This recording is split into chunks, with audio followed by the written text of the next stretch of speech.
My name is Alex Lee, and today I'm finally fulfilling a lifelong dream, my journey to London. I'm from a small town, a place where everyone knows each other and things don't change much. But for as long as I can remember, I've been captivated by the idea of seeing new places, especially big, historic cities like London.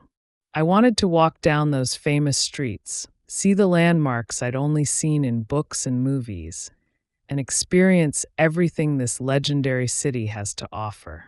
After months of saving up and carefully planning every part of this trip, the day has finally come. As I boarded the plane, I was filled with a mix of excitement and a little nervous energy. This was my first solo trip, and there was something about stepping into the unknown that thrilled me. Sitting in my seat, waiting for takeoff, I glanced around at the other passengers and thought about how, like me, they each had their own story, their own reasons for going to London. I couldn't help but feel like my own adventure was just about to start. The plane took off, and my nerves began to fade as we climbed into the sky. I pulled out my guidebook and flipped through its pages, marking some places I'd already researched and noting a few new spots I wanted to visit. I tried to imagine how each landmark would look in real life, how it would feel to stand there and experience it firsthand. The hours passed quickly, and before I knew it, the plane was descending, and the city I'd been dreaming of was right there below me. When we touched down at Heathrow Airport, I could barely contain my excitement.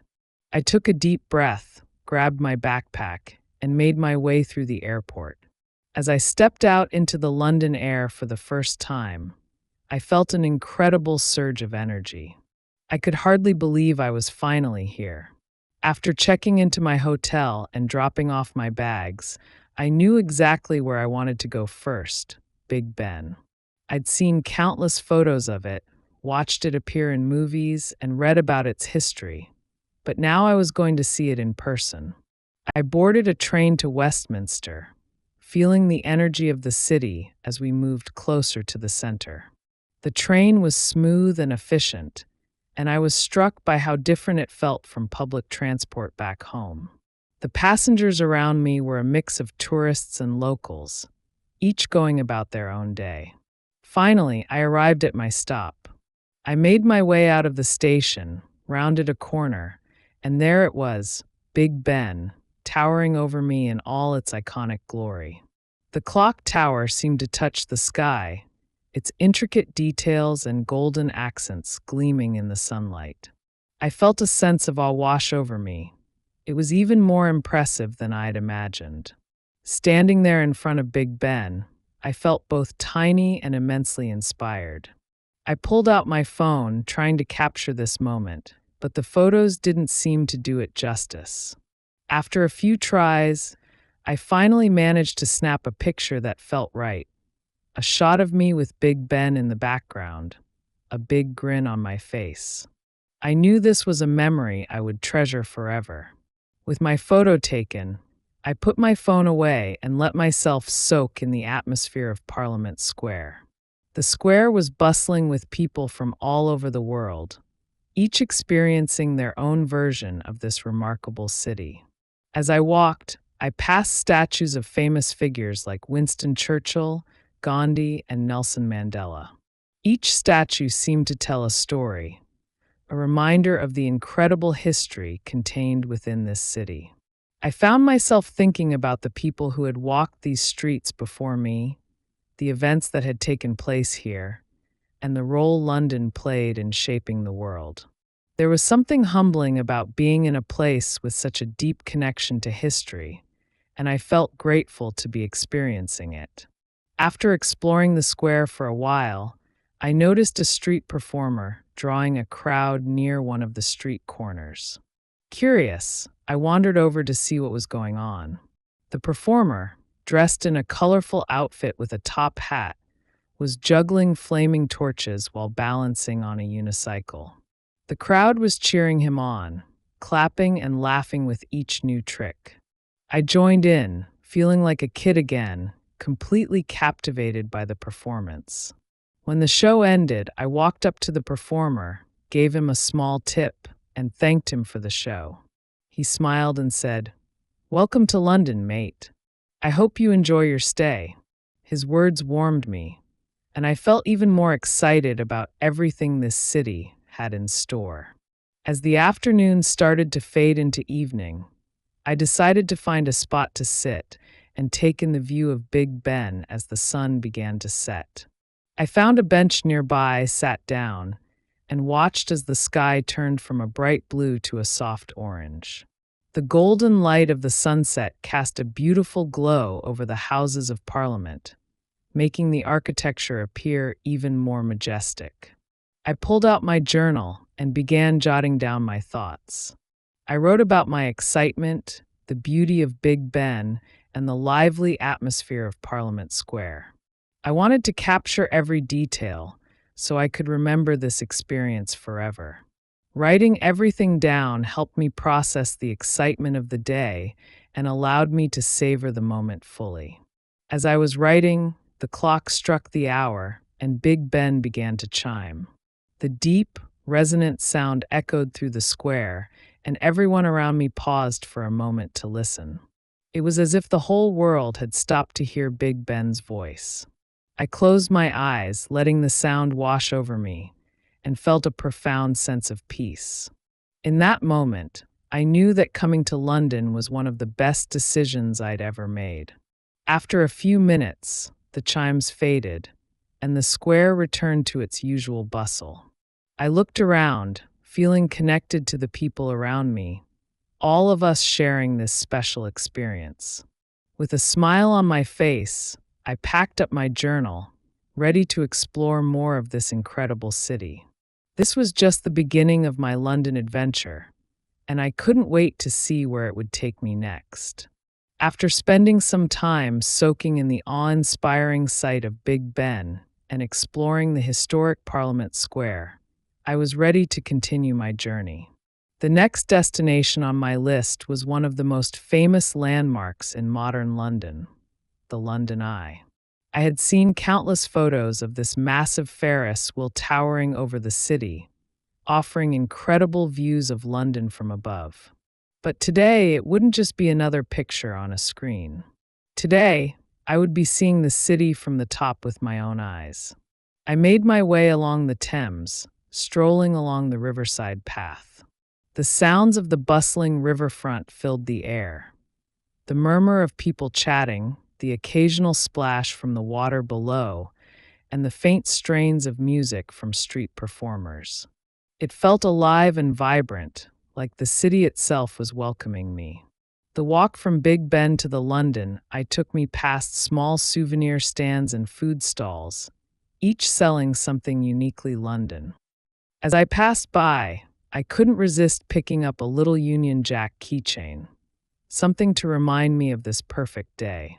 As I approached the London Eye, I finally took in its full size, and I could feel a little bit of nervous excitement building up in my stomach.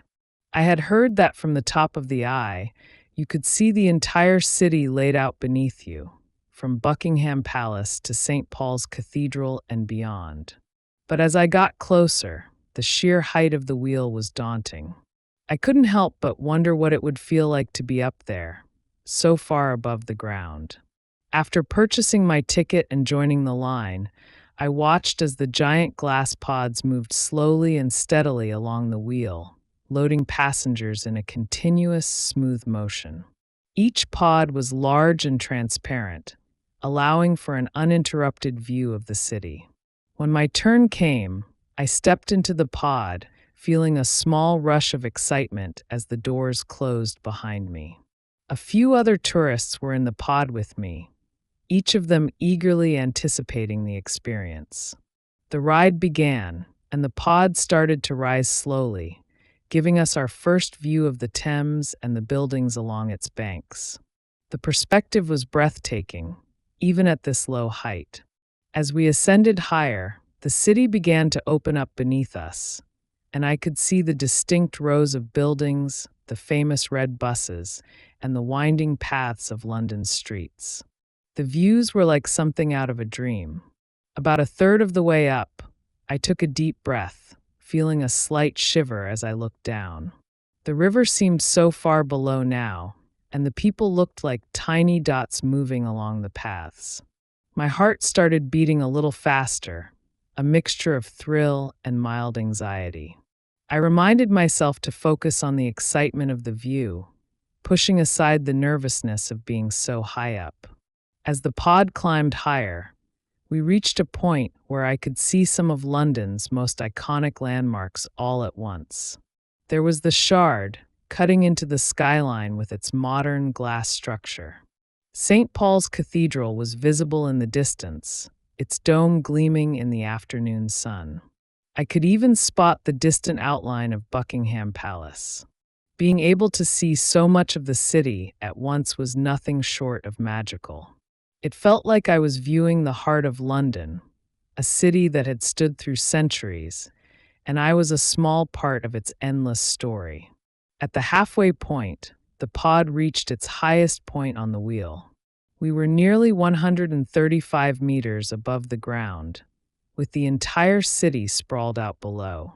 The view was awe-inspiring, but what struck me the most was the feeling of peacefulness. Up here, away from the noise and movement of the streets, everything felt calm. The sounds of the city faded away, replaced by a gentle quietness, as if time had paused for just a moment. I took out my phone to capture the view, snapping pictures of the buildings and landmarks that looked so small from up here. But as I looked through the camera, I realized that no picture could truly capture the experience. There was something about being in that moment, surrounded by the glass walls of the pod, with London spread out beneath me, that was indescribable. So, I put my phone away and allowed myself to simply be present. As the pod began its slow descent, I struck up a conversation with a fellow passenger, a young woman from Australia who was also visiting London for the first time. We exchanged travel stories, laughing about our shared amazement at how big and busy the city was. She told me about her experiences visiting other European cities, and we traded tips about places to see in London. It was refreshing to share the experience with someone who, like me, was also seeing this view for the first time. Before I knew it, we were nearing the end of the ride. The pod slowly lowered back down to ground level, and the view of the riverfront came into focus once again.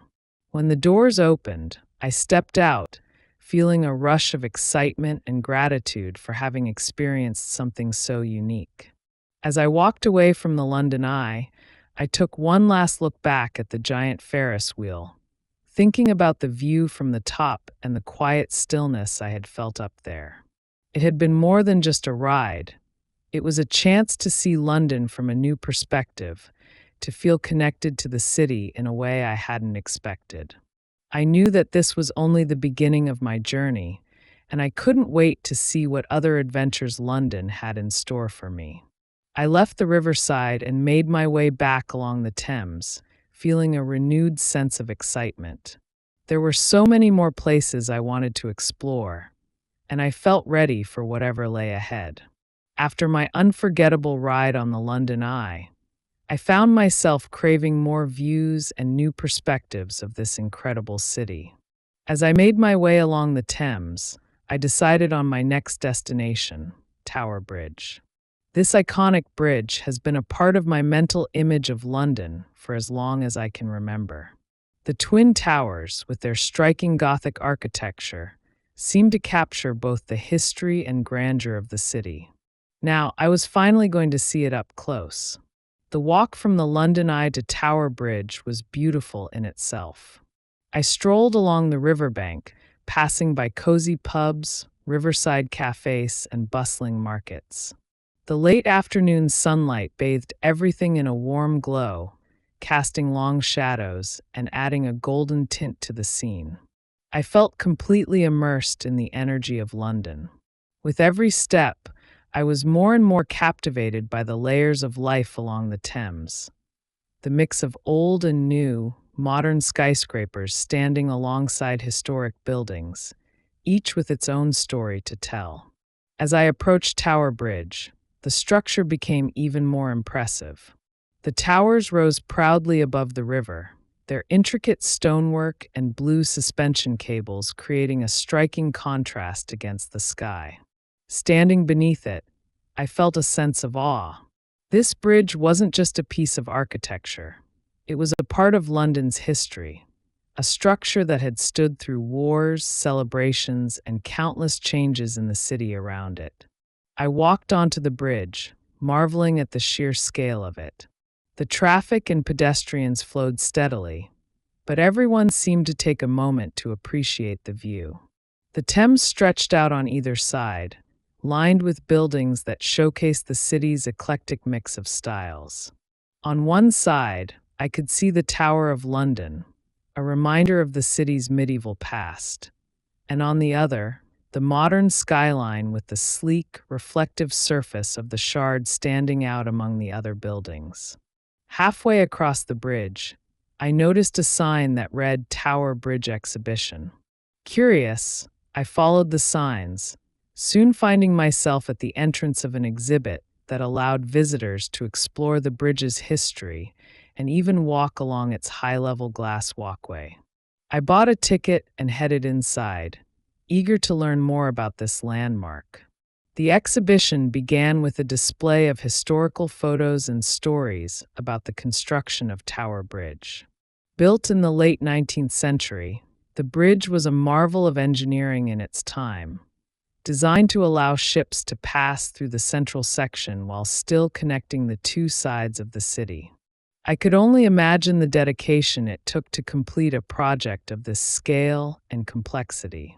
One part of the exhibition showed the original Victorian engines that used to lift the bridge's bascules. The machinery, though silent now, looked powerful and impressive. The bridge was lifted multiple times each day back, then to allow tall ships to pass along the Thames. Standing there, I could almost hear the whir of the engines and the creak of the bridge rising. After exploring the engine room, I followed the path that led to the glass-floored walkway.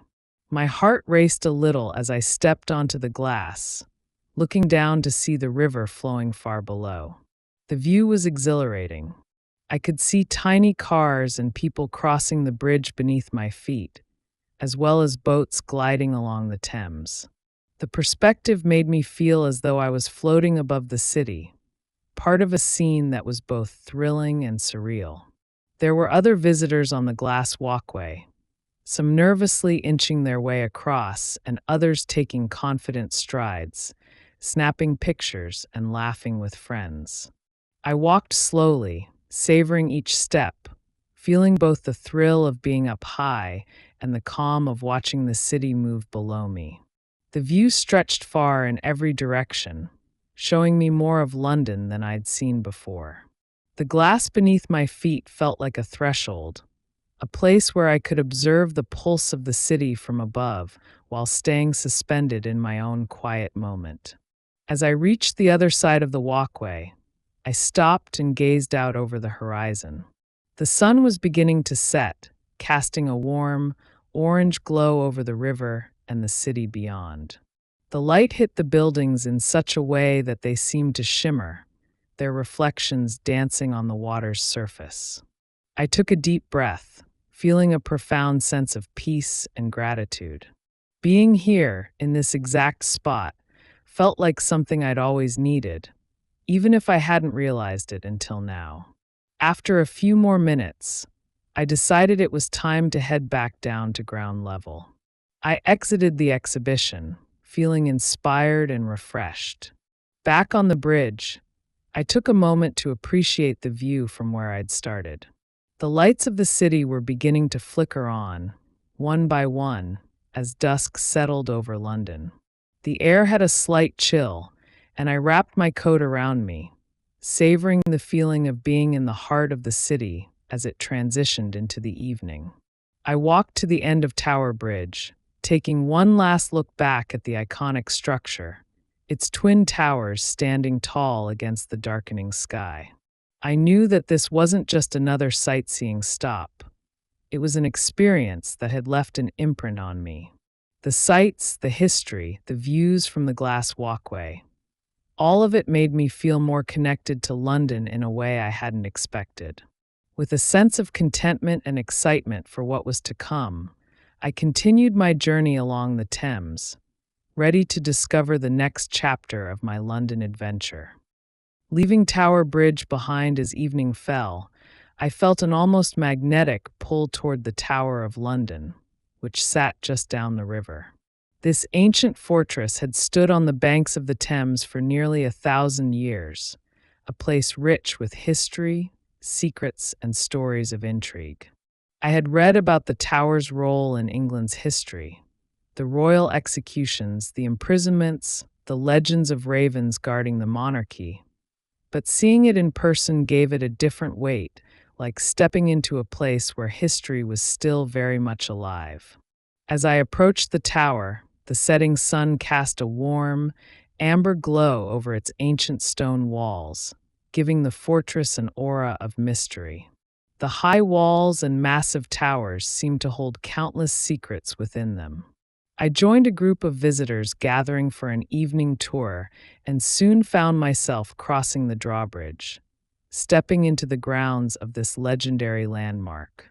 Our guide for the tour was one of the tower's famous yeoman warders, or beefeaters. Dressed in his traditional red and black uniform, he welcomed us with a booming voice and a quick wit that immediately set the tone for the tour. He began by explaining the tower's origins as a royal residence, built by William the Conqueror in the 11th century, and how over time it transformed into a prison and fortress for some of the kingdom's most notorious figures. The sheer length of the tower's history was awe-inspiring. The events that had taken place here spanned centuries, shaping the history of England in ways I could only imagine. As we moved through the courtyard, the guide pointed to various parts of the complex: the White Tower, the Bloody Tower, and the Traitor's Gate.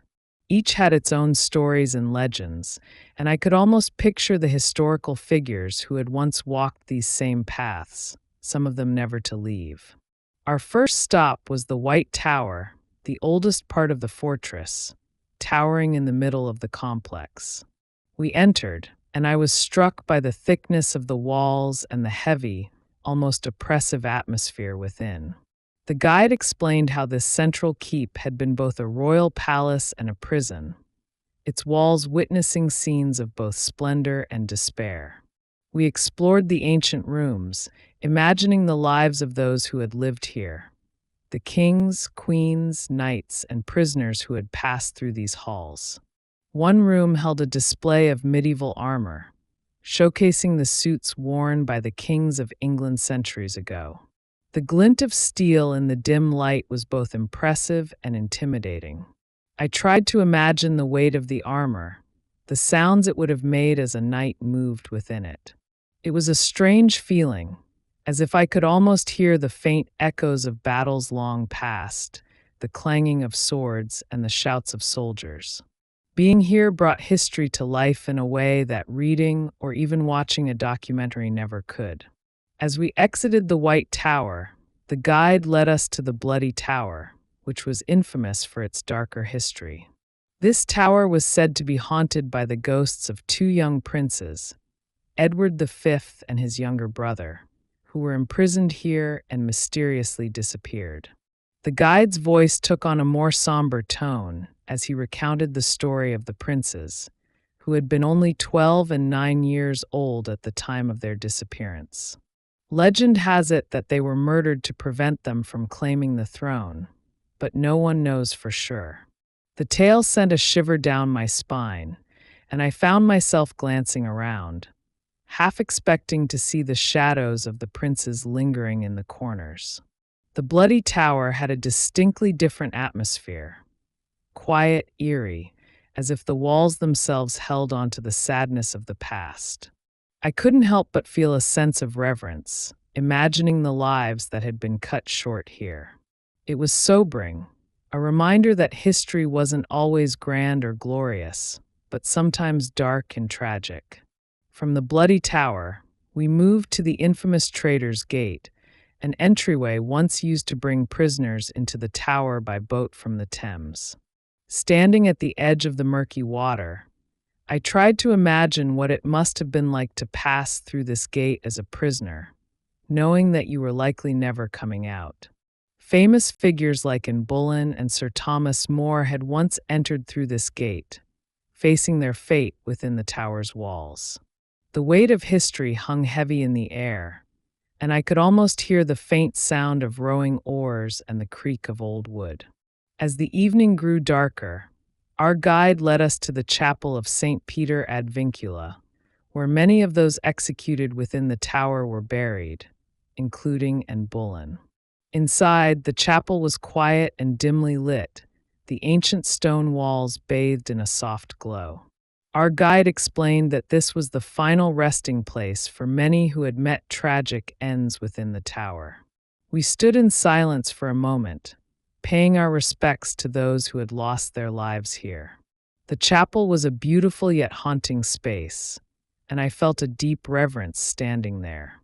One of the last stops on the tour was the Crown Jewels exhibit, where the tower's role as the guardian of the crown jewels was revealed. As we entered, the dazzling display of crowns, scepters, and orbs greeted us, their jewels glittering under the lights. The sight was breathtaking, almost surreal, with precious gems and gold that had adorned England's monarchs for centuries.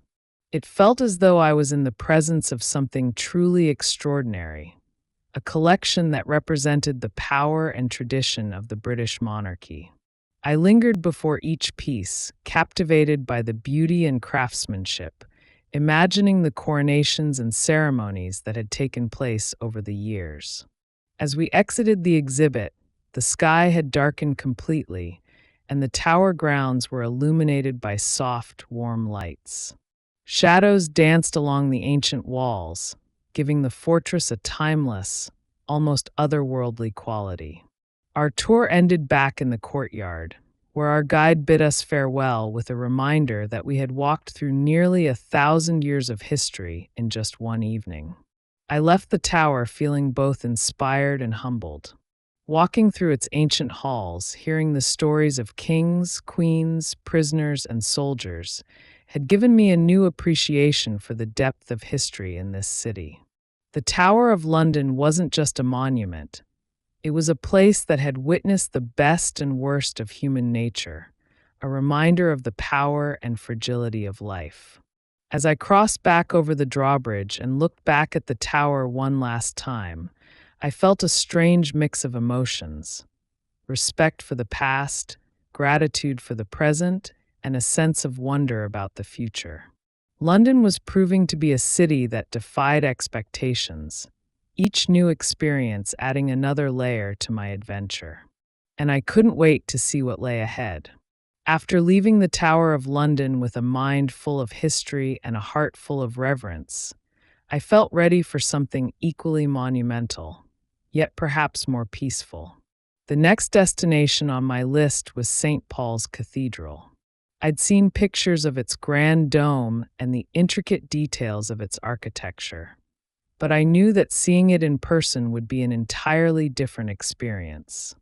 As I walked through the winding streets of the City of London, I caught my first glimpse of St. Paul's from a distance.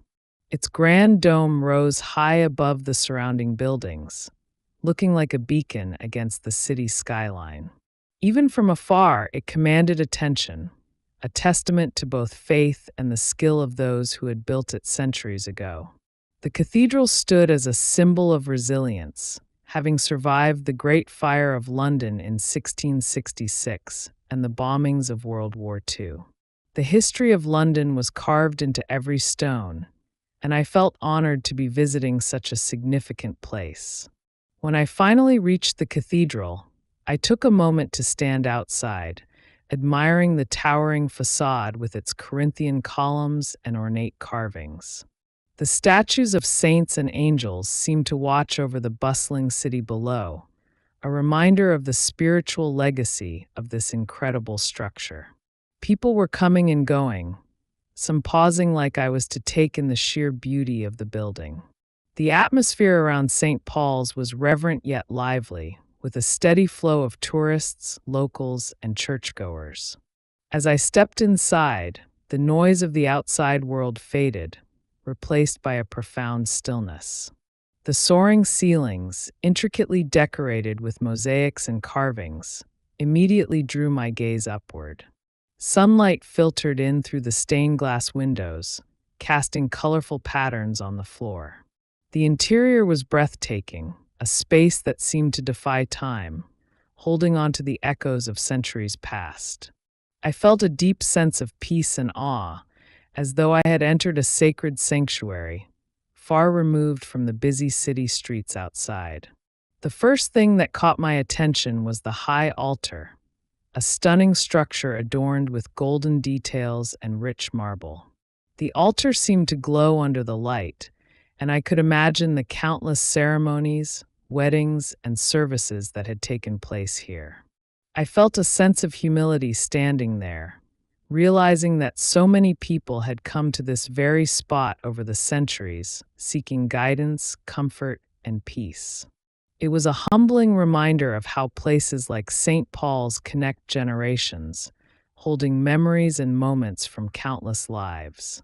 Eager to see more, I made my way to the Whispering Gallery, a part of St. Paul's that I had been particularly excited to visit. The gallery sits high above the floor of the cathedral, offering a bird's-eye view of the nave below. It's named the Whispering Gallery because of its unique acoustics. Supposedly, if you whisper against the wall on one side, someone standing on the opposite side can hear you perfectly. I carefully climbed the winding staircase, feeling a slight thrill as I ascended. The steps were narrow, and the air grew cooler as I climbed higher, adding to the sense of anticipation. When I finally reached the Whispering Gallery, the view was incredible. Looking down, I could see the vast expanse of the cathedral floor, with people moving quietly below like tiny figures. The scale of the cathedral was even more impressive from up here, and I took a moment to simply stand and take it all in, feeling as though I were floating above it all. The soft murmur of voices echoed around me, a gentle reminder of the thousands of people who visited this sacred space each day. I decided to try the famous whisper effect. Standing close to the wall, I whispered a few words, almost feeling silly but intrigued. To my amazement, I could hear the faint response of someone whispering back from across the gallery, their words bouncing off the curved walls in a way that felt almost magical. It was a simple thing, yet it left me in awe of the cathedral's architecture and design, a playful yet profound reminder of the ingenuity that went into creating this space.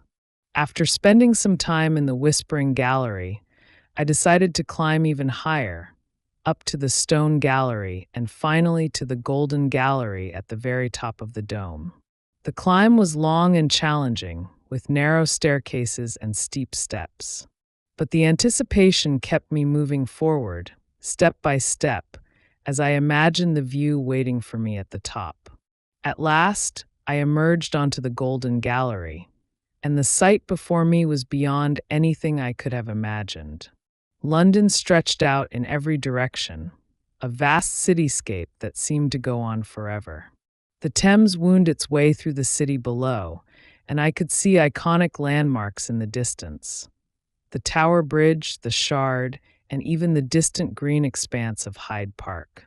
The city looked so different from up here, almost serene, as if I were seeing it through a new lens.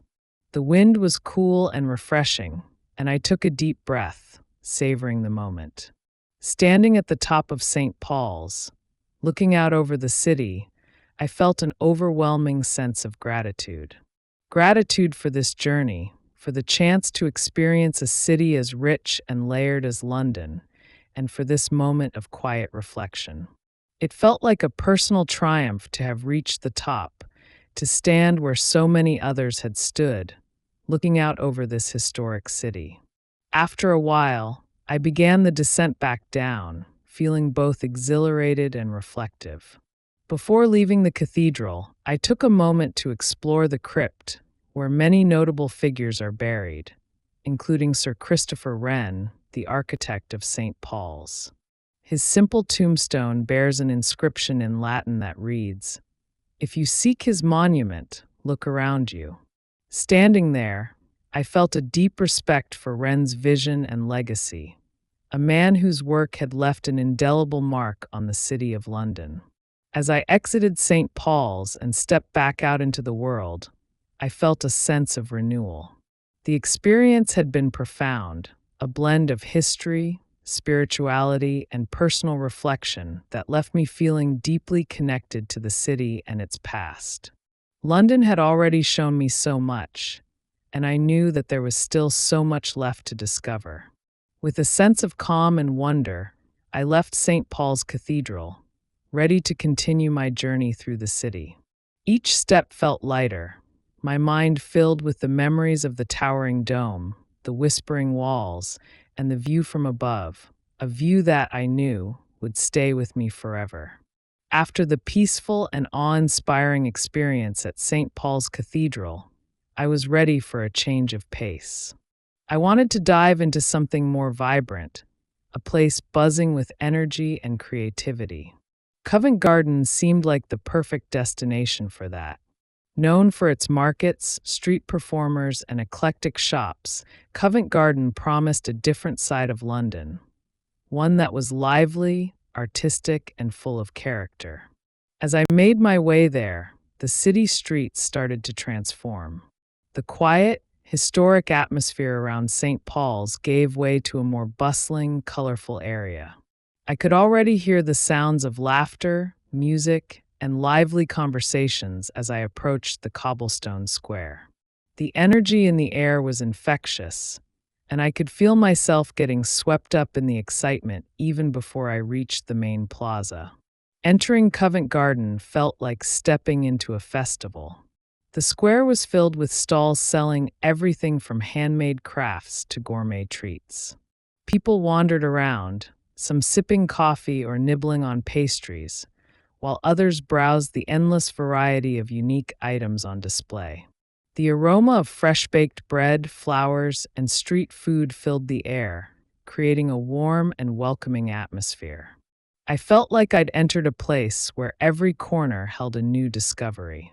My attention was quickly drawn to a lively crowd gathered in the center of the plaza. Curious, I moved closer and found a street performer in the middle of a juggling act. He was dressed in a bright, colorful outfit with a floppy hat and was juggling flaming torches while balancing on a tightrope. The audience watched in awe, cheering and clapping as he threw the torches high into the air and caught them with ease. The performer had a way of drawing people in, flashing a grin as he joked with the crowd between each impressive stunt. Suddenly, he looked in my direction and called out, "You there?" "Yes, you, with the camera. Care to join me for a trick?" I laughed, surprised to be singled out. Encouraged by the crowd, I stepped forward, feeling a mix of excitement and nervousness. The performer handed me a prop, a bright, feathered hat, and instructed me to hold out my arms as he placed a spinning plate on top of a stick balanced in my hand. To my amazement, the plate stayed perfectly balanced as I followed his instructions, and the crowd cheered. I couldn't help but smile, feeling like a part of the show. After a few minutes, the performer took back his props, bowed to the crowd, and gave me a theatrical high five. "Thanks for helping me out, mate. You've got a natural talent for this," he said with a wink. I returned to the audience, still grinning as the performer finished his act with a flourish, the crowd erupting into applause. Leaving the performance area, I wandered deeper into Covent Garden, taking in the sights and sounds around me. I came across a covered market filled with boutique shops and artisan stalls. One store caught my eye, a tiny vintage shop with an array of old-fashioned pocket watches, compasses, and leather-bound notebooks. The items felt like they belonged to a different era, each one carrying a story of its own. As I browsed, the shopkeeper, an elderly man with glasses perched on the edge of his nose, struck up a conversation. "You look like a traveler," he said with a knowing smile. I nodded, and he began to tell me stories about some of the items in his shop. One compass, he claimed, had belonged to a British explorer who sailed the Arctic seas. Another was a pocket watch that had survived both world wars, its hands still ticking despite the years. I found myself captivated, listening to his tales and imagining the journeys these objects had been on. I ended up purchasing a small, vintage compass, a little memento of my own journey and a reminder of the adventures that lay ahead. As I slipped it into my pocket, I felt a strange connection to the explorers of the past, as if this tiny piece of history was now a part of my own story. After leaving the shop, I continued through the bustling market and found myself drawn to a small cafe tucked away in a corner. It was charming, with cozy seating, shelves of old books, and plants hanging from the ceiling. I ordered a cup of tea and a freshly baked scone, taking a seat by the window where I could watch the lively square outside. As I sipped my tea, I noticed a painter setting up an easel nearby. She began to sketch the scene before her, capturing the colors and movement of Covent Garden in bold, expressive strokes. It was mesmerizing to watch her work, and I found myself admiring the way she brought the scene to life on her canvas. Inspired, I pulled out my journal and began to jot down my own reflections, trying to capture the spirit of Covent Garden in words. "Covent Garden is like a living, breathing work of art," I wrote, filled with laughter, music, and the stories of people from all over the world. After finishing my tea, I stepped outside and noticed a florist's stall with a stunning array of flowers. There were bright tulips, delicate roses, and even some exotic blooms I didn't recognize. The colors were vibrant and seemed to glow in the late afternoon sunlight. I bought a single red rose, not for anyone in particular, but simply because it felt right. Carrying it with me, I felt like I was bringing a small piece of Covent Garden's beauty along on my journey. As the day turned into evening, street musicians began to appear, filling the air with the sounds of violins and guitars. One musician, a young woman with curly hair and a radiant smile, played a lively tune on her violin, her music carrying a hint of Irish folk. I joined a small crowd to listen, feeling the music lift my spirits as it echoed through the cobblestone square. It was as though Covent Garden was saying goodbye in its own unique way, with music and laughter that left a lasting impression. The energy, the creativity, and the joy of Covent Garden had recharged me in a way I hadn't expected. It was more than just a tourist spot. It was a place where people came to express themselves, to share their art, their talents, and their stories. I left the square with a heart full of memories, a vintage compass in my pocket, and a rose in my hand. As I made my way back through the streets of London, I realized that Covent Garden had shown me a side of the city that was vibrant and alive, a place where history met modernity and where art and life intertwined seamlessly.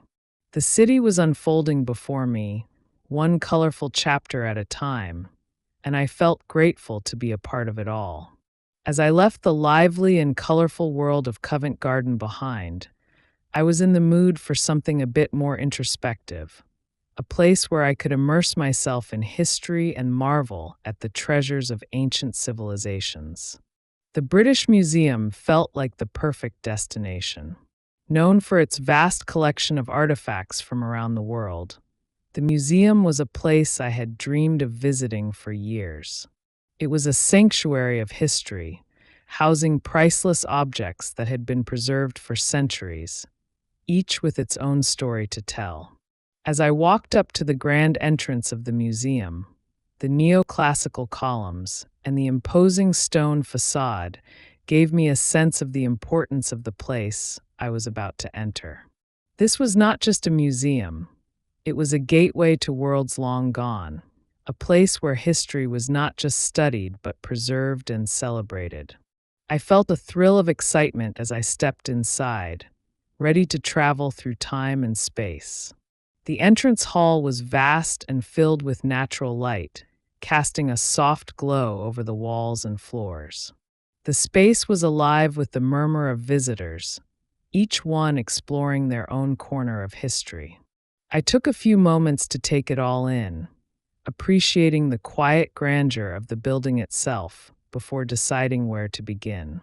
The British Museum was enormous, with thousands of artifacts spread across multiple floors and wings. It was both thrilling and a bit overwhelming, knowing that each room held relics from different parts of the world, each representing a unique slice of human history. I decided to start with one of the museum's most famous exhibits, the Rosetta Stone. As I approached the case where it was displayed, I could feel the weight of its significance. The stone was slightly larger than I had expected, its surface covered in ancient inscriptions.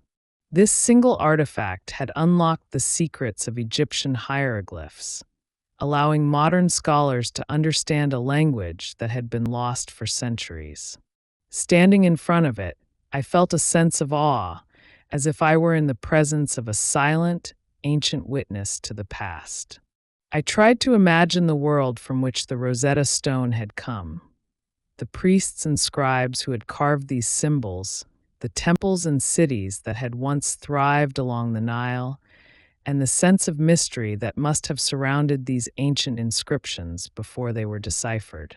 The stone was not just an object, it was a key to a lost world, a bridge between ancient Egypt and our modern understanding of history. From there, I wandered into the Egyptian gallery, where rows of statues, sarcophagi, and artifacts stretched before me.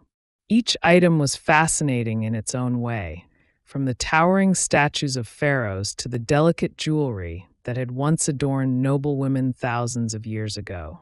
I found myself drawn to a particular exhibit, a pair of painted wooden coffins, beautifully decorated with scenes from the ancient Egyptian afterlife. The artwork was intricate, and I could see the dedication and reverence that had gone into creating these pieces. The Egyptians believed deeply in the afterlife, and these coffins were not just containers. They were vessels meant to carry their owners to eternity. As I stood there, lost in thought, a museum guide approached and offered to share some background on the artifacts.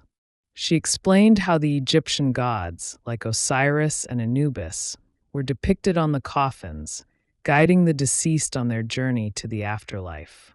Her words painted vivid images in my mind of the ancient rituals, the incense burning in temple halls, and the priests chanting prayers for the dead. It was as if I could almost hear the echoes of these long-lost ceremonies. Continuing my journey, I found myself in the ancient Greece and Rome section, where marble statues of gods, heroes, and philosophers lined the halls. The statues were exquisite, each one capturing the idealized forms of the human body that the Greeks and Romans admired. One statue, in particular, caught my eye, a depiction of Hermes, the Greek messenger god. The detail in the marble was breathtaking. The muscles, the gentle curls of his hair, and the lifelike expression on his face all seemed to bring him to life. I marveled at the skill of the sculptors, who had managed to capture such realism in a single block of stone. Next, I made my way to the Assyrian Gallery, where colossal stone carvings dominated the room. These reliefs depicted scenes of kings, warriors, and mythological creatures, each telling stories of ancient empires that had once flourished in what is now Iraq and Syria. The walls were adorned with images of the Assyrian king hunting lions, a powerful symbol of strength and dominance. The artistry and detail in each scene were incredible, capturing the emotions and movements of the figures as if they were frozen in time. It was humbling to stand in front of these works, knowing that they had been carved thousands of years ago by artisans whose names were lost to history. One of the highlights of my visit was the Elgin Marbles, a collection of sculptures originally part of the Parthenon in Athens. These sculptures, though weathered by time, still held a sense of grace and beauty. As I looked at the friezes depicting the gods and scenes of Athenian life, I felt a connection to the people who had once worshipped in those ancient temples, the citizens who had walked among these statues centuries ago. The Elgin marbles were more than just sculptures. They were remnants of a culture that had laid the foundation for much of Western civilization. After exploring the ancient world, I made my way to the East Asian Gallery. Here, I found delicate porcelain vases, intricately carved jade figures, and serene statues of the Buddha. The pieces were stunning, each one crafted with meticulous attention to detail. A particular piece that caught my attention was a Tang Dynasty horse sculpture, painted in rich colors and frozen mid-stride. The figure conveyed a sense of movement and grace, a testament to the skill of the artists who had brought it to life. As I continued through the galleries, I realized that each exhibit offered not only a glimpse into a different time and place, but also a reflection of humanity itself, our creativity, our beliefs, and our shared desire to make sense of the world around us. The artifacts in the British Museum weren't just objects. They were pieces of human expression, preserved across time and space, connecting us to our ancestors and to each other. Finally, I reached the African Gallery, where the vibrant colors and intricate patterns of masks, textiles, and carvings filled the room with life. The sculptures of ancestral spirits and animals spoke to the rich spiritual traditions of Africa, and the textiles, with their bold patterns and colors, reflected the diversity and creativity of the continent's cultures. I was captivated by a bronze sculpture from the Kingdom of Benin, its surface polished and detailed with symbols that hinted at stories and customs I could only imagine. As the museum prepared to close, I found myself back in the entrance hall, feeling both exhilarated and contemplative. The British Museum had taken me on a journey through countless civilizations, each one leaving a mark on me. It was a humbling experience, a reminder of the vastness of human history and the beauty of the cultures that make up our world. Leaving the British Museum, I felt as though I had traveled across continents and centuries, each artifact offering me a new perspective on the world. My mind was alive with images of pharaohs, gods, and kings, of distant lands and lost empires. This day had given me more than just knowledge. It had given me a deep sense of connection to the human story. As I stepped out onto the London streets, I knew that I would carry the memories of the British Museum with me forever, a place where history, culture, and humanity itself were preserved, waiting to inspire each new visitor who walked through its doors. After spending hours exploring the ancient wonders of the British Museum, I was eager for a place that offered both open skies and a connection to something even grander than human history, the universe itself. I knew there was only one destination that could satisfy both desires: the Greenwich Observatory. Located on a hill in Greenwich Park, this historic site is not only the birthplace of modern astronomy, but also the home of the Prime Meridian, the very line that divides the eastern and western hemispheres.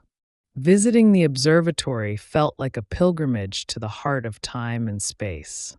I took the DLR train from central London, the journey itself a scenic trip as it passed through neighborhoods filled with historic buildings and green spaces. As I approached Greenwich, the landscape began to change.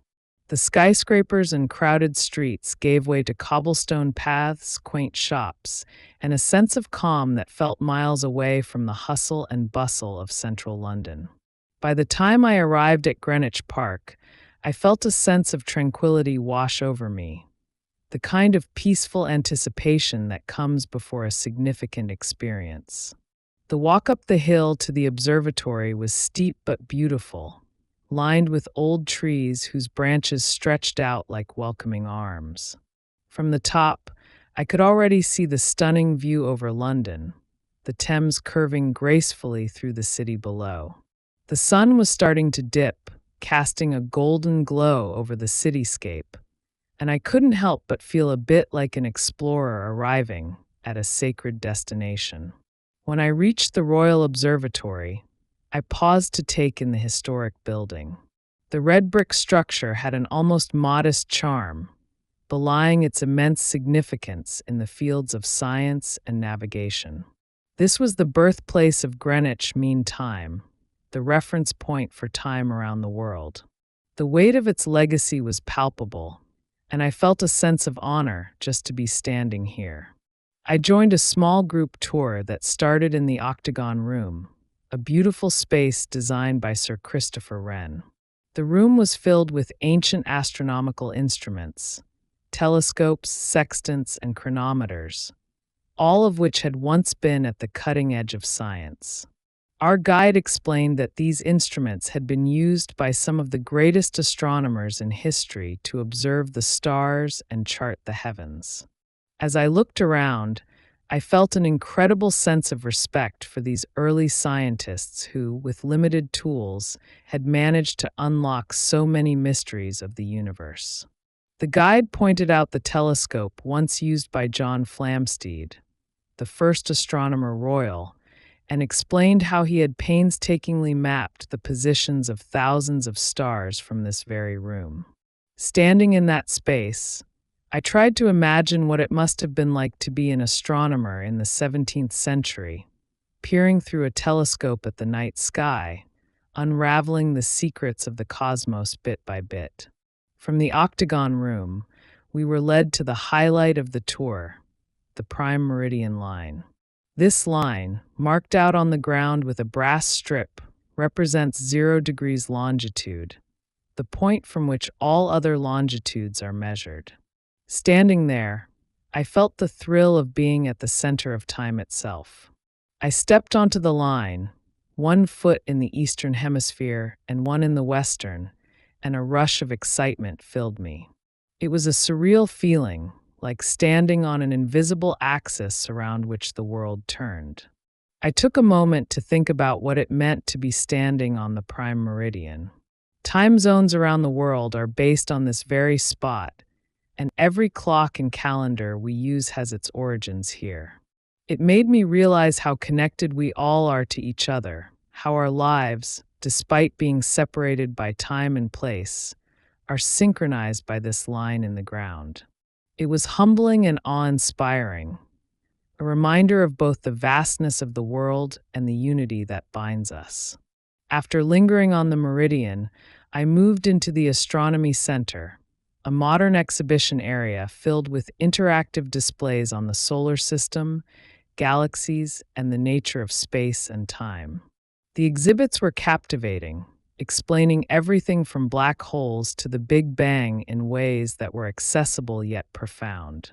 One exhibit let me hold a piece of a meteorite, cool to the touch, despite its journey through the burning atmosphere. And as I held it, I felt a strange connection to the cosmos, as if I were holding a piece of the universe itself. I spent a long time studying the displays on timekeeping, which traced the evolution of clocks from simple sundials to the highly accurate atomic clocks we use today. Learning about the challenges scientists faced in measuring time with precision was fascinating. I discovered that sailors once depended on accurate clocks, called marine chronometers, to calculate longitude and safely navigate across oceans. It struck me how important the simple concept of time was not only to our daily lives, but also to exploration, science, and even survival. As dusk began to fall, the guide announced that we would have the chance to look through the observatory's Great Equatorial Telescope, one of the largest telescopes in the UK. Excitement bubbled up inside me as I joined the queue. Stargazing had always been a personal passion, and the idea of seeing the night sky through such a powerful instrument filled me with anticipation. When my turn came, I leaned into the eyepiece and was met with a sight I would never forget: the planet Jupiter, hanging against the inky black of space. I could see the gas giant's bands and even a few of its moons, tiny points of light orbiting around it. The clarity was astonishing, as if Jupiter were within reach, a beautiful, distant world full of mysteries waiting to be uncovered. I took a deep breath, feeling a sense of peace and wonder. Looking up at the stars from this historic observatory, I felt a connection to everyone who had ever looked up at the same sky, questioning, dreaming, and exploring. As I stepped away from the telescope, I gazed up at the night sky with renewed appreciation. The stars seemed brighter here, free from the city lights, their glow steady and constant. Standing there, I felt small in the vastness of the universe, yet at the same time, I felt profoundly connected to it. This was the beauty of astronomy. It reminded me of how tiny we are in the cosmos, but also how deeply we are a part of it. Before leaving, I took a final walk along the Prime Meridian line, now illuminated by small lights that glowed softly in the dark. I paused, reflecting on the journey I had taken that day. From the ancient artifacts of the British Museum to the stars above Greenwich. This place, where time and space met, felt like the perfect balance of everything I had been searching for on this trip. I was grateful for the chance to experience it, to stand on this line that bridged not only hemispheres, but also the past, present, and future. As I made my way back down the hill, I took one last look back at the observatory, its silhouette standing proudly against the night sky. The experience had given me a new perspective on both time and my place within it. The world was vast and ancient, yet here, at the center of time, I felt a sense of clarity. I had come to Greenwich hoping to learn about the cosmos, but I was leaving with a deeper understanding of myself. Walking back through Greenwich Park under a starlit sky, I felt a renewed sense of wonder. The universe, with all its mysteries, was out there waiting to be explored, and I, like the many astronomers before me, was ready to discover it.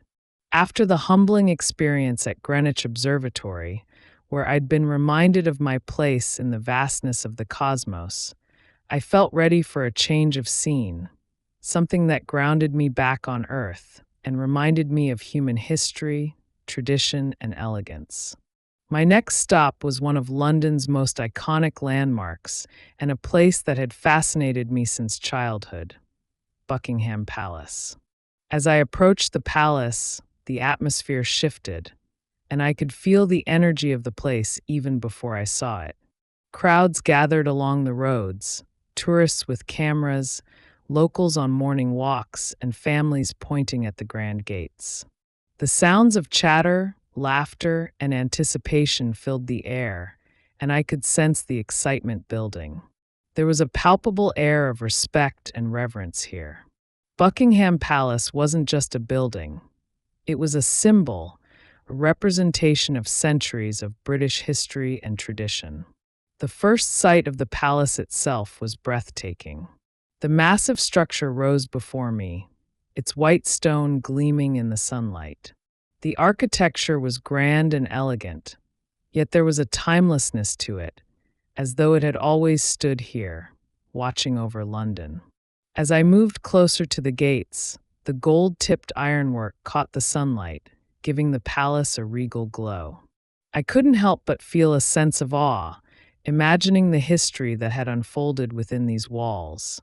The coronations, state ceremonies, royal events, and countless moments that had shaped the monarchy and, in turn, British history. A few minutes later, I joined the crowd gathering along the front gates, all waiting for the famous changing of the guard ceremony to begin. I had seen this ceremony in videos, but experiencing it in person was something entirely different.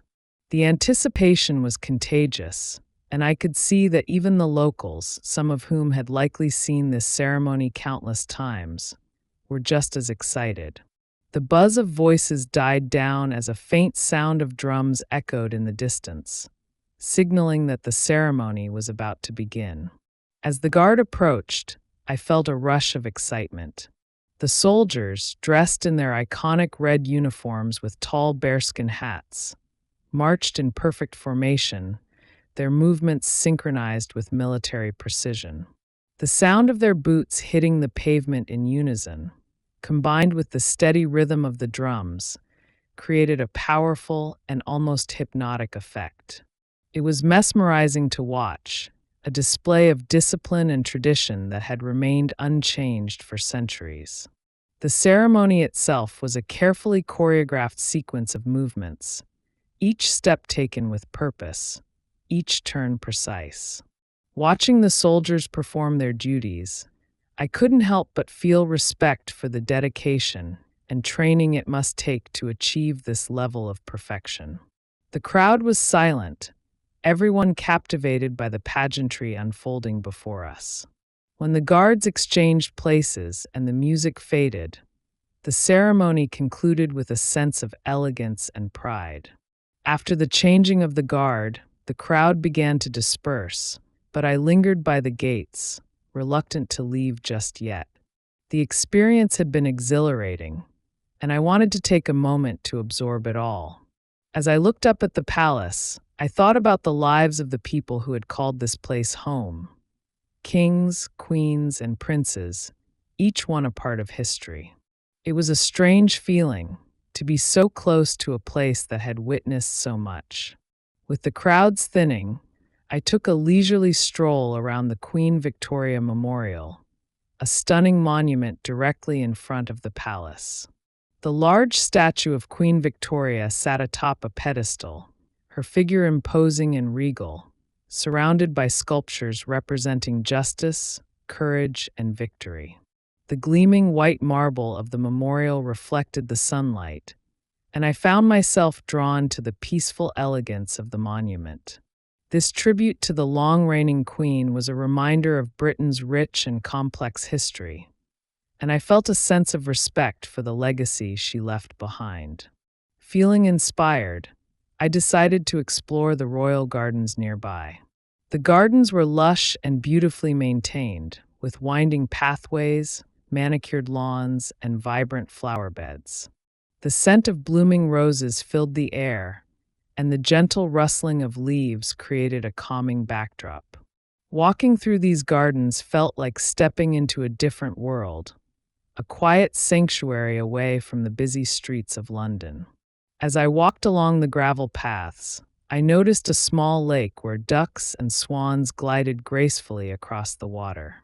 The scene was idyllic, and I took a moment to sit on a nearby bench, enjoying the peace and beauty around me. It was incredible to think that this garden, so serene and hidden away, existed right in the heart of one of the busiest cities in the world. The balance of nature and history made me appreciate the palace even more, not only as a royal residence, but as a place where people, past and present, could find solace and inspiration. After spending some time in the gardens, I made my way to the Queen's Gallery, a part of Buckingham Palace open to the public, showcasing various pieces from the royal collection. The gallery was an art lover's paradise, filled with paintings, sculptures, and artifacts collected by members of the royal family over the centuries. Each piece seemed to tell its own story, reflecting the tastes, interests, and legacies of the royals who had acquired them. One painting in particular captured my attention, a portrait of Queen Victoria herself.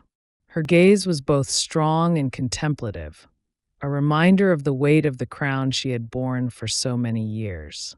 Standing in front of her portrait, I felt a strange connection to her, as if I could glimpse a fragment of the life she had lived.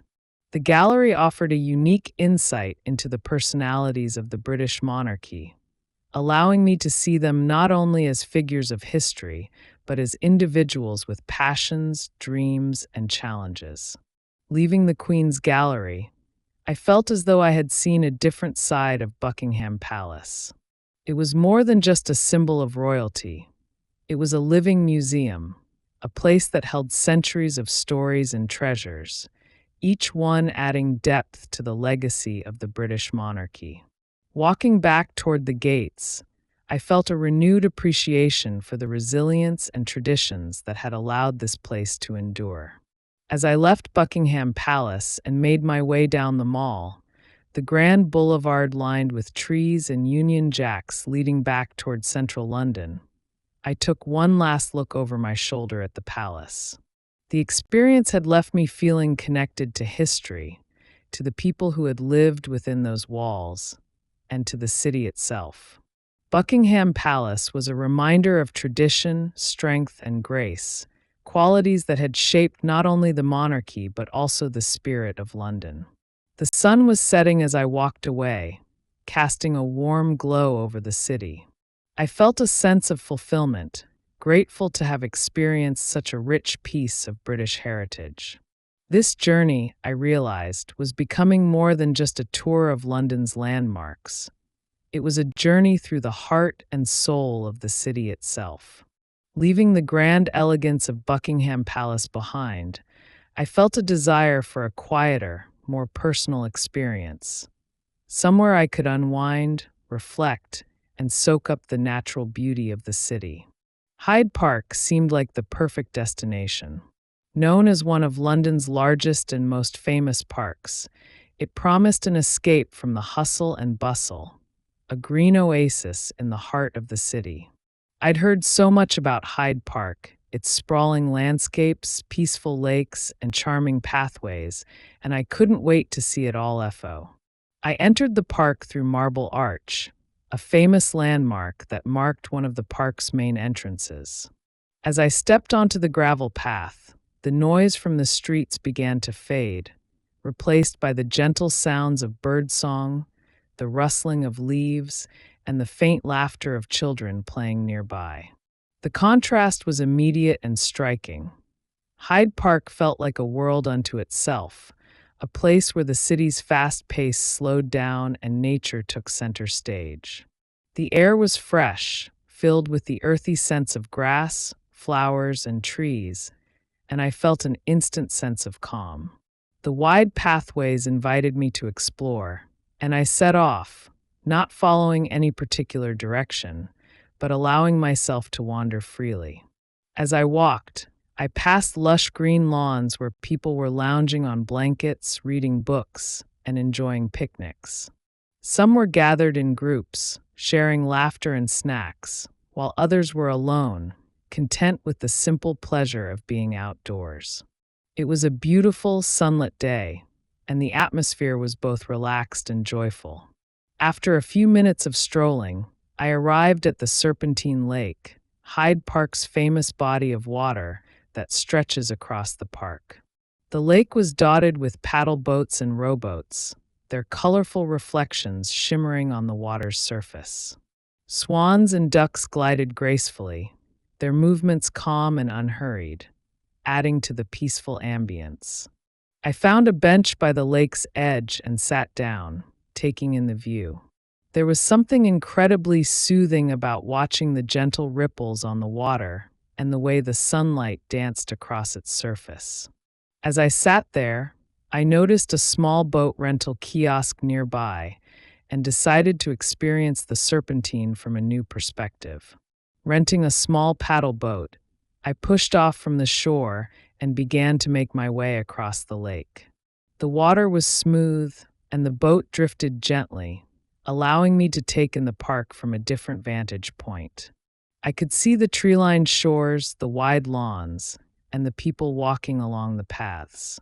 Being on the lake felt like a moment out of time, a brief pause from reality, surrounded by the tranquility of nature. Paddling slowly, I watched as a family of swans swam by, their cygnets trailing behind in a neat line. I couldn't help but smile at the sight. There was a sweetness to the scene, a reminder of the simple beauty in everyday moments. The swans moved effortlessly, their white feathers gleaming in the sunlight, and for a moment I felt completely at peace, as if the world had quieted just for me. After my boat ride, I continued exploring the park and soon found myself in the rose garden. The garden was a burst of color and fragrance, with rows upon rows of roses in shades of red, pink, yellow, and white. Each flower seemed to radiate its own unique beauty, and the scent was intoxicating, a mix of floral sweetness and fresh earth. I took my time wandering through the garden, stopping to admire each bloom, feeling a sense of wonder at the sheer variety and vibrancy of the flowers. The rose garden had a sense of romance and charm that felt timeless. Couples strolled hand in hand, families admired the blooms, and photographers captured the scene, trying to preserve the fleeting beauty of the flowers. I found a small bench under a pergola covered in climbing roses and sat down, breathing in the floral aroma and feeling a deep sense of gratitude for this moment of serenity. From the rose garden, I followed a winding path that led me to Speaker's Corner, a famous spot in Hyde Park known for its tradition of public debate and free speech. As I approached, I saw a small crowd gathered around a man who was passionately speaking on a topic. Speaker's Corner has a long history of being a place where people can voice their opinions openly, and it felt fitting to see this tradition alive and well. The speaker was animated, gesturing with his hands as he spoke, while the crowd listened attentively, some nodding in agreement, others engaging him with questions. It was fascinating to witness this exchange of ideas, to see people coming together to discuss, debate, and learn from one another. Standing there, I felt a sense of respect for the spirit of open dialogue that Hyde Park has championed for so long. Continuing along the paths, I found myself in Kensington Gardens, an extension of Hyde Park that offered a different, more landscaped experience. The gardens were beautifully designed with neatly trimmed hedges, elegant statues, and fountains. I wandered through the tranquil paths, admiring the careful balance of nature and art that made the gardens feel almost like a living painting. One particular highlight in Kensington Gardens was the Albert Memorial, a grand monument dedicated to Prince Albert, Queen Victoria's beloved husband. The memorial was breathtaking, with its towering golden spire and intricate carvings representing the continents of the world. Standing before it, I was struck by the sense of love and loss that the monument conveyed.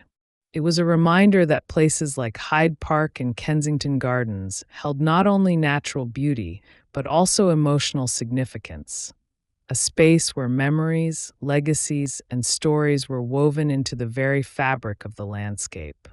As the afternoon turned to early evening, I made my way to Hyde Park's Italian Gardens, a picturesque section featuring ornate fountains, classical statues, and beautifully arranged flower beds.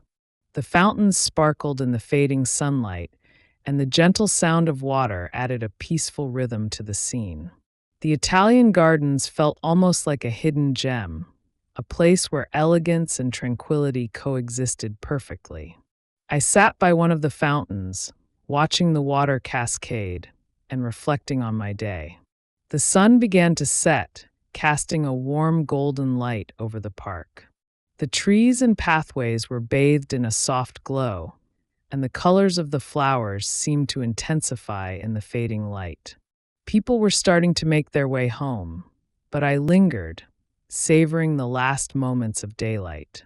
The park had taken on a different atmosphere as evening approached, a quiet, almost sacred stillness that made me feel connected to the nature around me. Finally, I made my way toward the Serpentine Bridge, which offered a beautiful view of the lake and the surrounding park. Standing on the bridge, I looked out over Hyde Park, feeling a profound sense of peace and fulfillment. The day had been a gentle reminder of the beauty and simplicity of nature, of the joy that comes from simply being present in a place that feels alive. As I left Hyde Park, I felt a renewed sense of energy, refreshed by the day spent in nature. Hyde Park wasn't just a park, it was a place where I could find solace, inspiration, and a deeper connection to the world around me. It was a space that reminded me of the importance of slowing down, of taking time to breathe, reflect, and appreciate the beauty of the present moment. As the gentle peace of Hyde Park faded into memory, I was ready for a change of pace, something vibrant, bustling, and full of life. It was evening, and I could feel the pulse of London intensify as the city prepared for its nightly transformation. My destination was Piccadilly Circus, one of the city's most iconic landmarks and a place that promised lights, energy, and the excitement of a city that never truly sleeps. As I approached Piccadilly Circus, the sounds of the city grew louder. Honking horns, the rumble of buses, laughter from groups of friends, and the occasional music from a street performer blending into a symphony of city life. Piccadilly Circus was known as London's Times Square, and as I rounded the corner, I saw why. The square was ablaze with lights from the massive digital billboards that illuminated the night, casting a colorful glow over the crowd below. The neon lights advertising famous brands and shows danced across the buildings, their reflections creating a kaleidoscope of colors on the wet pavement. Standing in the middle of Piccadilly Circus felt like being at the center of London's heartbeat.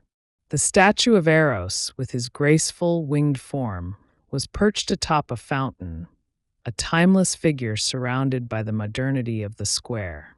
People gathered around the statue, some snapping photos, others simply taking in the electric atmosphere.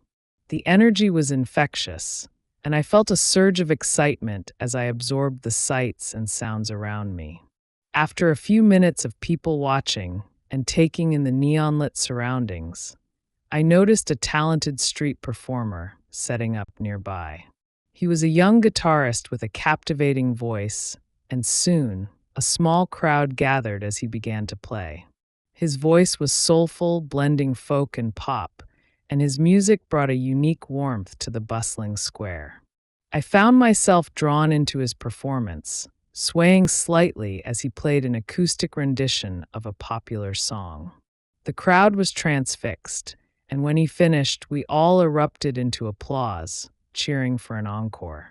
With the crowd dispersing, I decided to explore the nearby Regent Street, one of London's most famous shopping streets, known for its elegant Georgian architecture and high-end stores.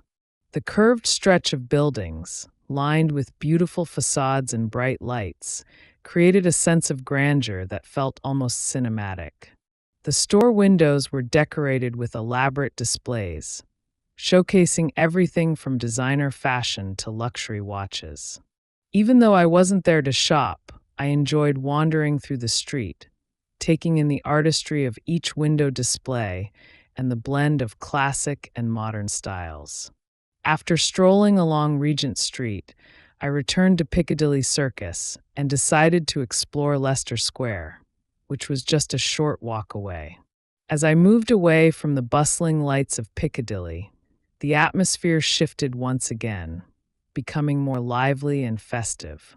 Leicester Square was packed with theaters, cinemas, and restaurants, each adding to the buzz of the area. The square was filled with people lining up to see the latest films, grabbing a quick bite at food stands, or simply enjoying the evening out with friends. Leicester Square is known as the heart of London's West End theatre district, and I couldn't resist the urge to check out what shows were playing that night. The theater marquees lit up the square, advertising classic musicals, contemporary dramas, and comedies.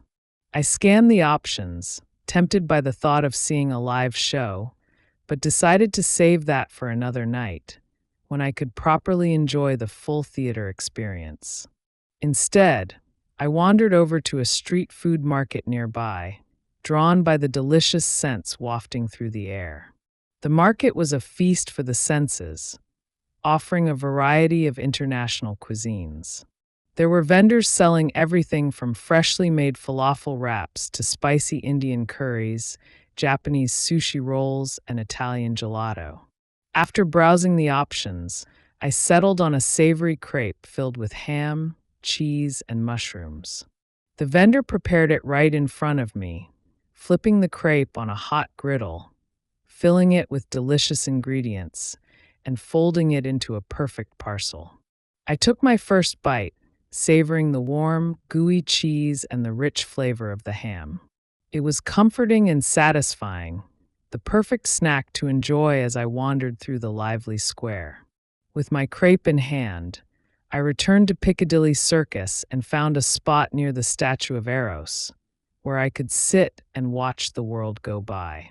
People from all over the world passed by, tourists, locals, groups of friends, and solo travelers like me. There was a shared sense of adventure and joy in the air, a reminder of the universal appeal of a vibrant city like London. As I sat there, a group of friends near me began to dance, laughing and spinning in circles under the neon lights. Their carefree spirit was contagious, and soon a few others joined in, creating an impromptu dance party in the middle of Piccadilly Circus. Music from a nearby street performer added a rhythm to their movements, and I couldn't help but smile at the spontaneity and joy of the moment. It was a reminder of the simple pleasures of life: dancing, laughter, and sharing an unforgettable moment with strangers. After a while, I decided to explore a bit further and walked down Shaftesbury Avenue, a famous street lined with theaters and bustling with activity. The night was alive with the excitement of theatergoers, the glow of marquee lights, and the scent of popcorn wafting from theater lobbies. I passed by several iconic theaters, each one hosting a different production, and marveled at the fact that so much art and creativity were being celebrated in one place. The thought of so many people coming together, night after night, to watch stories unfold on stage was heartwarming and inspiring. My wanderings eventually brought me back to the heart of Piccadilly Circus, where I took one last look at the neon-lit square. The energy was still as electric as when I'd first arrived, and I felt a deep appreciation for the diversity and vibrancy of London. Piccadilly Circus was more than just a tourist spot. It was a crossroads, a place where people from all walks of life came together to experience the magic of the city. As I turned to leave, I felt a surge of excitement for the days ahead. London was showing me sides of itself that were dynamic, colorful, and full of life, and I couldn't wait to see what else it had in store. After the lights and energy of Piccadilly Circus, I was ready to explore another side of London, one with a little more charm, a little less neon, and a whole lot of character. Notting Hill, with its iconic colorful houses, eclectic shops, and bohemian spirit, felt like the perfect place to spend a day wandering and discovering at my own pace. I arrived in Notting Hill in the late morning, stepping off the underground and into streets that felt almost like a dream. The neighborhood was everything I had imagined and more. Row upon row of pastel-colored houses, charming little shops tucked into every corner, and tree-lined streets that felt worlds away from the busy central London I had just left behind. There was a relaxed yet vibrant energy here, as if the area itself encouraged creativity, curiosity, and a sense of wonder. My first stop was the famous Portobello Road Market, one of the largest and most diverse markets in London, known for its antiques, vintage finds, and unique treasures. The market stretched on as far as I could see, with stalls and shops selling everything from antique clocks to quirky souvenirs, handmade jewelry, vintage records, and colorful ceramics. Each stall seemed to tell its own story, and I was drawn to the eclectic mix of items, each one with its own bit of history. As I wandered through the market, I spotted a stall with a collection of old cameras. The vendor, a friendly older man with a gentle smile, noticed my interest and began telling me stories about some of the cameras. He held up a small vintage camera and said, "This one here? It's been to Paris, Rome, and Berlin, all with a traveler who loved capturing life on film." I couldn't help but imagine the places it had been, the memories it had captured, and the hands that had held it. I ended up purchasing a small Polaroid camera from him, a little memento of my time in Notting Hill, and a reminder of the stories objects could hold. Continuing through Portobello Road, I found myself drawn to a small bookstore with a colorful storefront and a cozy, inviting feel. The sign above the door read "Books for a Better World," and I felt a pull to go inside. The shop was filled with the scent of old paper and wood, with books stacked from floor to ceiling, organized in that delightful mix of order and chaos that only independent bookstores seem to master. As I browsed the shelves, I noticed a section dedicated to local authors, featuring books set in London or written by Londoners. One book caught my eye, a novel set in Notting Hill itself, with a story that promised to capture the spirit of the neighborhood. I tucked it under my arm, deciding to buy it as a way of bringing a piece of Notting Hill back with me. Leaving the bookstore, I continued down the street, passing cafes filled with locals sipping coffee and chatting, as well as tourists like me, enchanted by the charm of this unique neighborhood. It was clear that Notting Hill had a magic all its own, a place where artists, writers, musicians, and dreamers had all left their mark. The area's spirit felt both timeless and modern, a blend of history and creativity that resonated deeply. I took a break at a small, sunlit cafe with outdoor seating, ordering a coffee and a slice of lemon drizzle cake. As I sipped my coffee, I watched the world go by, the people walking past, the laughter of friends meeting for lunch, and the hum of the market in the background. The cafe was filled with artwork on the walls, each piece as vibrant as the streets outside. It was clear that Notting Hill celebrated creativity, not only in its galleries and markets, but also in everyday spaces like this cozy little cafe. After finishing my coffee, I decided to explore the side streets of Notting Hill, where the famous colorful houses lined up in perfect rows. Each house was painted a different pastel shade, pinks, blues, yellows, and greens, creating a cheerful, storybook-like effect. I could see why so many people were drawn to this part of the city. It was almost impossible to walk through these streets without feeling a sense of joy. The colors felt uplifting, as if each house held its own personality and charm. While walking along one of these picturesque streets, I noticed an artist setting up an easel by the sidewalk. She had her paints, brushes, and a blank canvas in front of her, with the colorful houses as her backdrop. I stopped to watch as she began to paint, capturing the colors and light of the street with confident, quick strokes. She noticed me watching and smiled, inviting me over to see her work up close. We struck up a conversation, and she told me that she had been painting scenes of Notting Hill for years, inspired by the beauty of the neighborhood. She pointed out some of her favorite spots and even recommended a few hidden gems to check out. Watching her paint, I felt inspired, as if her passion for capturing Notting Hill's charm had given me a new perspective on the area. Following her advice, I made my way to St. Luke's Mews, a narrow, hidden street lined with even more vibrant houses, each one adorned with potted plants, climbing ivy, and colorful doors. The street was quiet, a little escape from the busier parts of the neighborhood, and I felt as though I had stumbled upon a secret world. The charm of St. Luke's Mews was undeniable. It was the kind of place that felt like a scene from a movie, a picturesque spot that held a quiet, almost magical beauty.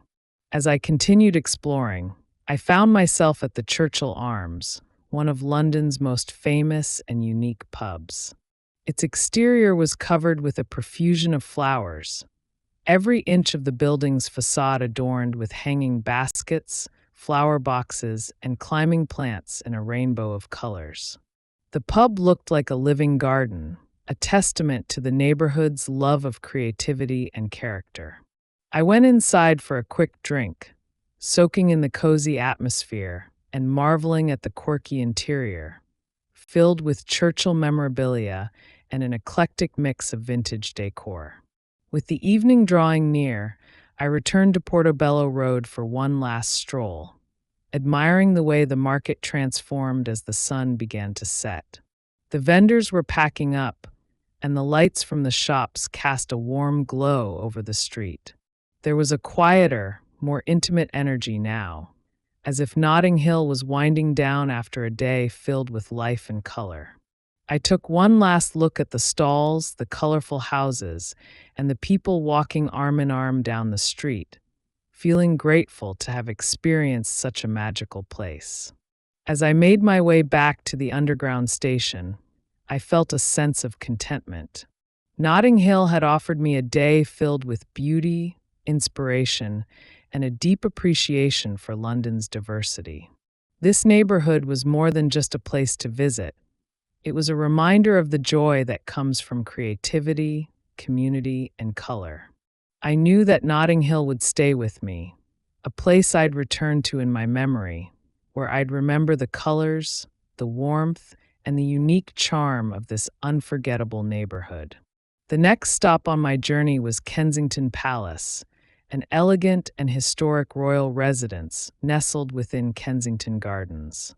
After the vibrant colors and bohemian charm of Notting Hill, I was ready for a return to history, to explore a place where centuries of British royalty had lived and left their mark. Kensington Palace has been the home to numerous royal figures, from Queen Victoria to Princess Diana, and now the Prince and Princess of Wales. It was a place with an air of sophistication and quiet majesty, a perfect blend of history and elegance that I couldn't wait to explore. As I approached the palace, the stately exterior stood out against the serene greenery of Kensington Gardens. The red brick facade, adorned with large windows and crowned with classic chimneys, exuded a timeless charm. There was a certain grace to the building, a sense of calm that contrasted with the more imposing structures like Buckingham Palace. Kensington felt more intimate, as if it held a personal side of royalty, a home, not just a palace. Stepping into the entrance hall, I was greeted by the intricate architecture and the hushed voices of other visitors. The high ceilings, adorned with elegant chandeliers, added a sense of grandeur, but there was also a warmth to the space. The palace was divided into several exhibitions, each one dedicated to a different era of royalty. I decided to start with the rooms dedicated to Queen Victoria, a monarch whose presence still seemed to linger within these walls. The Victoria Revealed exhibition was a beautiful tribute to her life, filled with personal items, letters, and diaries that revealed a young queen's journey from childhood to one of the most iconic reigns in British history. As I entered the exhibit, I was struck by a display featuring one of Victoria's childhood toys, a tiny dollhouse, delicate and intricately detailed. The display gave a glimpse into her early years, a time when she was simply a young girl unaware of the responsibility that awaited her. As I moved through the rooms, I saw portraits of Victoria and her husband, Prince Albert, depicting moments from their lives together. One room showcased letters they had written to each other, filled with expressions of love and partnership. Reading their words, I felt a genuine warmth, as if I were witnessing a rare glimpse into the personal life of a queen who had otherwise seemed so distant, a figure of power and authority. The letters spoke of affection, mutual respect, and the challenges they faced together, and I felt touched by the humanity in their words. In another room, I came across Victoria's mourning dress, a stark black garment she wore after Albert's death. The dress seemed to embody the depth of her grief and the devotion she held for him even after his passing. It was a powerful reminder of the sacrifices and emotions behind the public image of a queen, a side rarely seen by her subjects.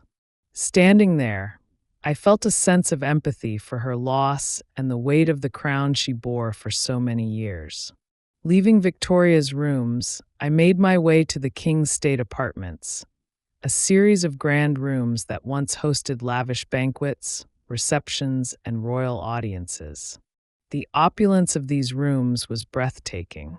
Gilded walls, velvet-draped windows, and intricately carved furniture surrounded me, each piece telling a story of royal grandeur and formality. One room, the presence chamber, was where visitors would once have waited for an audience with the king. I imagined the anticipation and tension in the air as courtiers and foreign dignitaries waited their turn, adjusting their attire and rehearsing their words before meeting royalty. As I moved through the apartments, I came across the cupola room, a beautiful octagonal room with a domed ceiling painted in rich shades of gold, blue, and white. This room, used for royal christenings, had an ethereal quality to it, as though it were touched by light from another world. The guide explained that Princess Victoria was christened here in 1819, marking the beginning of a life that would transform the British monarchy. Standing in the cupola room, I could almost feel the echoes of that christening ceremony, the presence of a future queen as a tiny child, unaware of her destiny. Next, I made my way to the Queen's State Apartments, a series of rooms designed to reflect the taste and style of Queen Mary II. These rooms were more intimate and less formal than the king's apartments, and I found myself drawn to their quiet elegance. The walls were adorned with tapestries, paintings, and beautiful wooden panels, creating a cozy, refined atmosphere. The Queen's drawing room was particularly charming, with plush chairs, a grand fireplace, and large windows overlooking the gardens. I could almost imagine Mary herself sitting by the fire, enjoying a moment of peace amidst the responsibilities of her role. After exploring the palace interiors, I stepped outside into Kensington Gardens. The gardens were beautifully manicured, with pathways lined by flowers and neatly trimmed hedges. It was easy to see why generations of royals had found solace here. I took a stroll through the sunken garden, a tranquil area with vibrant flower beds and ornamental ponds. The sunken garden was especially meaningful, as it had been one of Princess Diana's favorite spots, a place where she could escape the public eye and find peace. Standing by the edge of the pond, I felt a sense of calm wash over me, as if the spirit of the garden itself was offering a quiet respite from the world. As I walked further into the gardens, I came across the Princess Diana Memorial Statue, a beautiful tribute to a woman whose legacy and compassion continue to inspire people around the world. The statue depicted Diana surrounded by children, symbolizing her dedication to humanitarian work and her love for the people she served. Standing there, I was reminded of her warmth, her resilience, and the ways she had touched so many lives. The statue was a fitting tribute, a reminder of the light she brought to the world.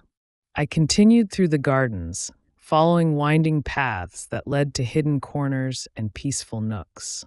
The Cradle Walk, a pathway lined with lush greenery, led me past flowering shrubs and shaded alcoves. The air was filled with the fragrance of roses and lavender, and I found a bench where I could sit and simply take in the beauty around me. Kensington Gardens felt like an extension of the palace itself, a place where history and nature intertwined, where the past met the present in a timeless embrace. As the sun began to set, casting a warm, golden light over the gardens, I felt a profound sense of tranquility. The palace, with its rich history and connection to so many figures, had shown me a different side of royalty, one that was personal, vulnerable, and filled with humanity. Kensington Palace wasn't just a symbol of power. It was a place where lives had been lived, where love, loss, and joy had all played out within its walls. With the gardens bathed in the soft glow of dusk, I took a final walk around the grounds, feeling grateful for the experience. The day at Kensington Palace had been more than a visit to a historic site. It had been a journey through time, a chance to connect with the lives of those who had walked these paths before me. I left feeling inspired, humbled, and deeply moved, carrying with me a newfound appreciation for the legacies of those who had called this place home. As the day drew to a close, I felt the pull of the Thames River, as if it were calling me back for a final farewell. The Thames had been a constant presence throughout my journey, a river that not only defined the geography of London, but also its history, spirit, and stories. I made my way to the riverbank near Tower Bridge, where I could watch the water carry the reflections of London's lights and feel the city's heartbeat one last time. The evening air was cool, filled with a gentle breeze that carried the familiar scents of the river, a mix of stone, water, and the faint aroma of food from nearby stalls. I found a quiet spot along the embankment and leaned on the railing, looking out over the water. The river was calm, its surface mirroring the city lights in ripples that shimmered and danced. In the distance, I could see the iconic silhouettes of the Tower Bridge and the Shard, standing as symbols of both London's history and its future.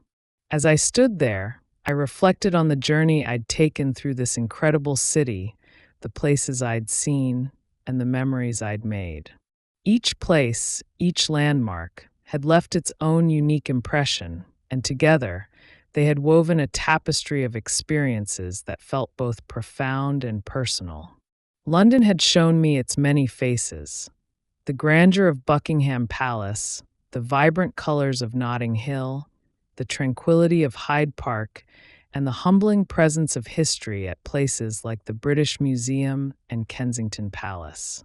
The city felt like an old friend now, familiar yet endlessly fascinating. As I continued to gaze over the Thames, I noticed a few boats gliding along the water, their lights twinkling as they moved gracefully under the bridges. One boat, a dinner cruise, played soft music that drifted toward me, adding a touch of romance and nostalgia to the evening. I imagined the people on board, celebrating a special moment, perhaps making memories of their own, and felt a sense of connection to everyone sharing this beautiful night by the river. I took a deep breath, savoring the peacefulness of the moment. There was something timeless about the Thames. It had been here long before me, and it would continue to flow long after I'd gone. I thought of all the people who had stood by this river over the centuries, watching the same water flow past, contemplating their own lives, their own journeys. The river was a witness to it all, a silent keeper of the city's stories. Lost in thought, I decided to walk along the South Bank, one of my favorite stretches along the Thames. The path was lively yet peaceful, with street performers playing music, couples strolling hand in hand, and friends laughing and chatting as they took in the sights. The lights from the city reflected off the river, creating a magical glow that made the night feel alive with possibilities. I felt a part of something bigger, connected to the spirit of London, and I let myself be swept along by the energy of the South Bank. I soon found myself near the Globe Theatre, the reconstructed Elizabethan playhouse dedicated to William Shakespeare. It felt fitting to pass by this iconic place, as if I were closing my journey with a nod to one of history's greatest storytellers. Shakespeare's works had explored the full range of human emotion, from joy to sorrow, love to loss, and I felt that my journey through London had been a similar exploration, touching on each of these feelings in its own way. Continuing along the path, I reached Millennium Bridge, a sleek, modern structure that stretched across the Thames, connecting the Tate Modern to St. Paul's Cathedral. I decided to walk across, drawn by the idea of bridging two sides of the city as my journey reached its end. The view from the bridge was breathtaking, offering a panoramic perspective of the river and the city skyline. As I stood in the middle of the bridge, I could see St. Paul's Cathedral's dome illuminated against the night sky, a symbol of resilience and faith, reminding me of the strength and history of this remarkable city. The lights of London sparkled all around me, and I felt a mixture of joy and nostalgia. I knew that this was the end of my adventure, but also the beginning of a lifelong connection to a place that had left an indelible mark on my heart.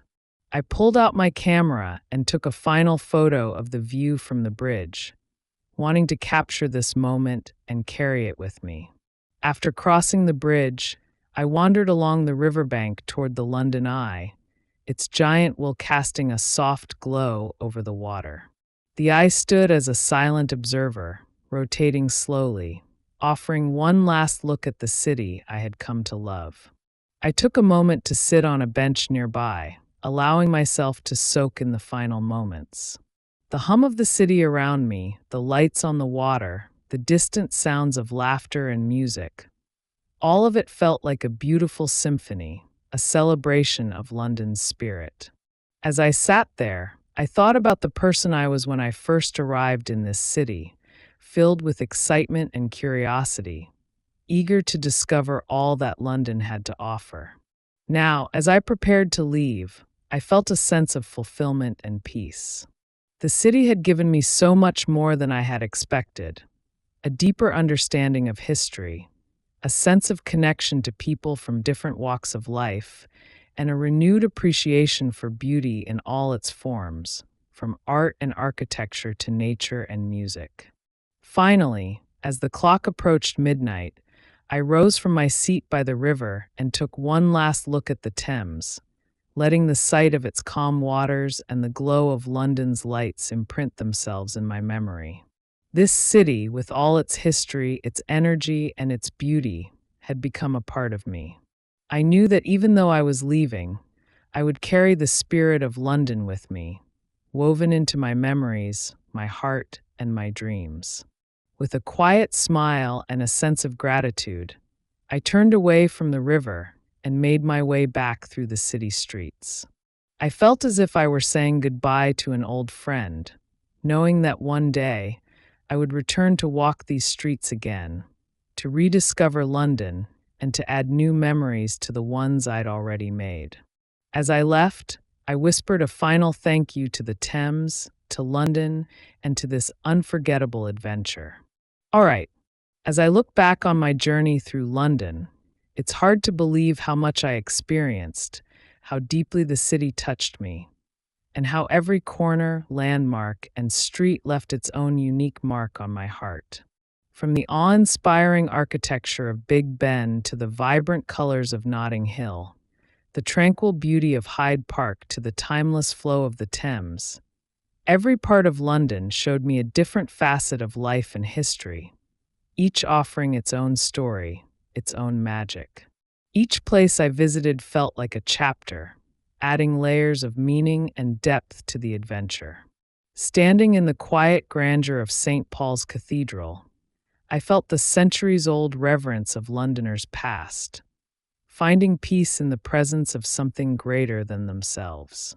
Walking through Covent Garden, I sensed the creativity and passion that pulsed through the city's veins. At the British Museum, I was humbled by the knowledge that so much of humanity's past is preserved, waiting to teach us about our shared history and cultures. Each step through Kensington Palace Gardens and along the River Thames connected me with London's spirit in a way I'll carry why.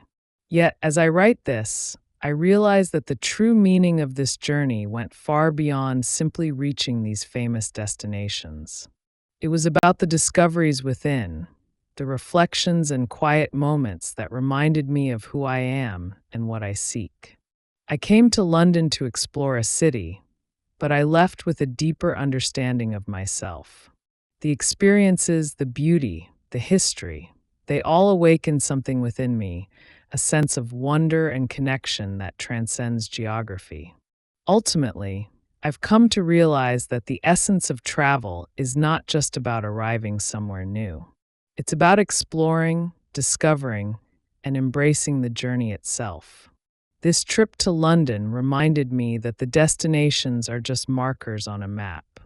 The real journey, the one that matters most, is the exploration within, the parts of ourselves we uncover when we open our hearts and minds to the world around us.